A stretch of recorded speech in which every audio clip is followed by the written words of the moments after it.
Hello guys, আপনারা যদি Facebook অ্যাকাউন্টটা গার্ড করে রাখতে চান, আপনাদের প্রোফাইল পিকচার গার্ড করে রাখতে চান, মনে করেন কেউ স্ক্রিনশট নিতে পারবে না, তাহলে আমার এই ভিডিওটা অবশ্যই লক্ষ্য করুন।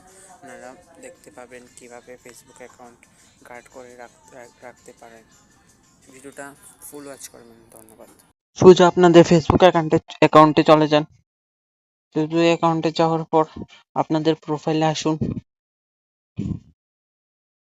দেখুন, এটা আমার প্রোফাইলে গেলাম।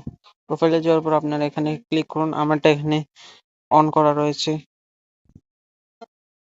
এটা বন্ধ করে রেখেছি।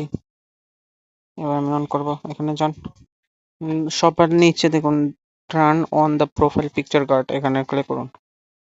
নেক্সট করে দিন, সেভ করে দিন। দেখুন এখানে চলে এসে এবার সম্পূর্ণভাবে এখান থেকে বের হয়ে যান। আবার যান, এখানে ফেসবুকে চলে যান। আবার এখানে যান, দেখুন আমারটা চলে এসেছে।